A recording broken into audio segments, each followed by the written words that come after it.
Presidente, agradezco la oportunidad de explicar, o más bien de volver a explicar, porque esto ya lo debatimos y votamos en la Comisión de Asuntos Exteriores hace apenas 10 días, cuál es nuestra posición sobre lo que está pasando en Venezuela. Ahora bien, ante el tenor del discurso del portavoz del Partido Popular, sí me gustaría decirle que no aceptamos lecciones de democracia o de respeto de los derechos humanos por parte de quienes, contra el 90% de la voluntad de este pueblo, nos metieron en guerras ilegales que han causado cientos de miles de muertos y que hoy, cuando los refugiados de esas guerras se están ahogando ante las costas de Europa, no hacen nada para resolverlo. Ni una lección de su parte, pidan perdón a nuestro pueblo, más bien. Venezuela atraviesa un momento muy difícil. Tras un periodo de grandes avances sociales, ahora el país atraviesa una grave crisis económica, una gran polarización política y social y unos niveles de violencia tremendamente preocupantes. Ese es el contexto de los casos que nos ocupan, sobre los que varios organismos internacionales han denunciado una falta de garantías procesales y que, más allá de cuestiones jurídicas, tiene una evidente repercusión política. La oposición venezolana ganó legítimamente las últimas elecciones legislativas, prueba de que hay un sistema democrático que funciona, y está impulsando una ley de amnistía que no ha logrado desbloquear el conflicto institucional entre las partes y los poderes del Estado. No hay duda de que la solución a estos problemas, necesaria, pasa por el diálogo, el reconocimiento y la reconciliación entre las partes. Tampoco hay duda de que quienes tienen que decidir el futuro de Venezuela son los venezolanos y las venezolanas, porque se ha acabado el tiempo de la injerencia y los golpes de Estado en América Latina. Alguno de aquellos golpes lo apoyaron ustedes. La UNASUR, la CELAC, el Papa Francisco, el secretario general de las Naciones Unidas han dicho que la única solución posible a la situación que atraviesa Venezuela es la mediación y la resolución pacífica de los conflictos a través del fortalecimiento del Estado de Derecho. Y ahí España podría y debería jugar un papel clave, ayudando y facilitando en esa mediación a través de nuestra diplomacia. Esa sería la mejor manera de ayudar al pueblo venezolano, pero también lo que más convendría a los intereses de nuestro Estado, porque Venezuela, como todos los países hermanos de América Latina, es una prioridad estratégica para nuestra política exterior. Eso es lo que planteamos en la enmienda que hemos presentado, ayudar a resolver esta situación exclusivamente a través del diálogo y la vía diplomática y no la confrontación y la injerencia. Pero digamos la verdad, esto no es lo que les interesa a ustedes, porque si así fuera, lo harían.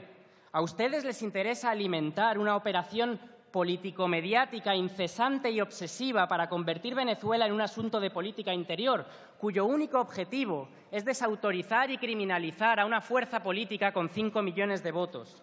Para ello, no han dudado en utilizar los aparatos del Estado, fabricando informes falsos, con acusaciones falsas, con denuncias falsas que han llevado a prisión por prácticas de extorsión mafiosa a quienes las presentaban. Esto es algo gravísimo e inaceptable y en un país serio el ministro del Interior ya habría tenido que presentar su dimisión.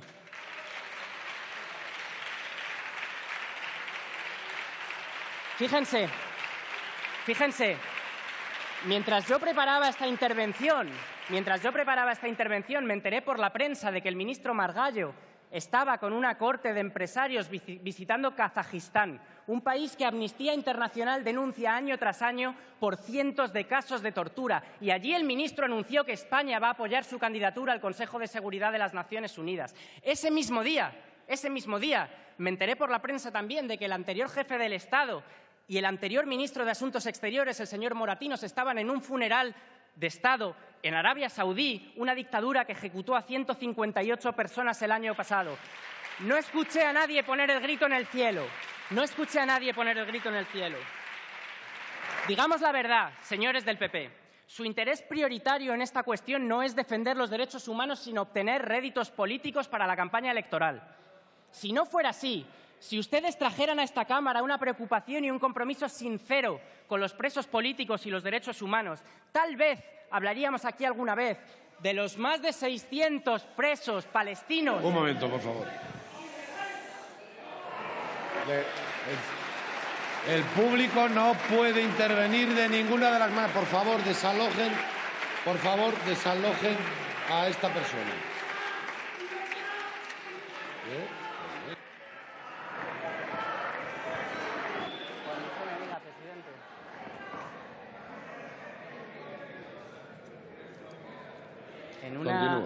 En una democracia y en un parlamento se habla y se escucha, como yo les he escuchado a ustedes y les voy a seguir escuchando. Silencio, por favor. Decía con la venia, presidente, si no fuera así, si ustedes trajeran a esta Cámara una preocupación y un compromiso sincero con los presos políticos y los derechos humanos, tal vez hablaríamos aquí alguna vez de los 600 presos palestinos que están detenidos sin cargos en cárceles de Israel. Tal vez hablaríamos, como se ha mencionado antes, de Brahim Saika, un sindicalista saharaui que murió hace 10 días en huelga de hambre tras ser detenido arbitrariamente y sometido a torturas en Marruecos. Tal vez hablaríamos de los presos retenidos sin cargos ni juicio y sometidos a torturas en Guantánamo. Si su compromiso fuera sincero, tal vez ustedes romperían el acuerdo de colaboración que tienen con el Partido Comunista Chino, el Partido Popular. China, un país donde hay miles de presos políticos y ejecutados cada año. Señor Bustinduy, si su compromiso concluya. fuera sincero, termino, presidente, este Gobierno y el anterior también no habrían vendido ingentes cantidades de material antidisturbios a ese mismo Gobierno venezolano que ustedes censuran y critican todos los días en los medios de comunicación. No, señorías, no. Su compromiso no es sincero, pero lo importante es que tampoco es responsable. La mejor manera de ayudar al pueblo hermano de Venezuela coincide en esta ocasión con lo que es lo mejor para España y para nuestra política exterior. Apoyen ustedes nuestra enmienda, utilicen la diplomacia, favorezcan el diálogo y la mediación entre las partes, dejen de utilizar la política de Estado para servir fines partidistas. Nuestra democracia, esta democracia, se merece otra cosa. Muchas gracias.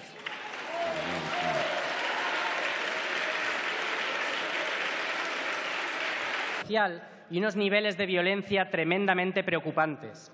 Ese es el contexto de los casos que nos ocupan, sobre los que varios organismos internacionales han denunciado una falta de garantías procesales y que, más allá de cuestiones jurídicas, tiene una evidente repercusión política. La oposición venezolana ganó legítimamente las últimas elecciones legislativas, prueba de que hay un sistema democrático que funciona, y está impulsando una ley de amnistía que no ha logrado desbloquear el conflicto institucional entre las partes y los poderes del Estado. No hay duda de que la solución a estos problemas, necesaria, pasa por el diálogo, el reconocimiento y la reconciliación entre las partes. Tampoco hay duda de que quienes tienen que decidir el futuro de Venezuela son los venezolanos y las venezolanas, porque se ha acabado el tiempo de la injerencia y los golpes de Estado en América Latina. Alguno de aquellos golpes lo apoyaron ustedes. La UNASUR, la CELAC, el Papa Francisco, el secretario general de la fuerza política con 5 millones de votos.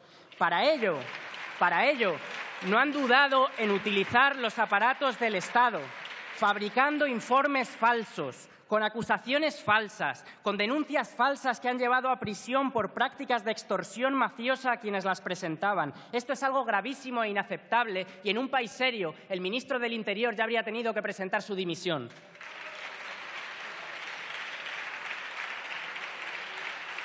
Fíjense,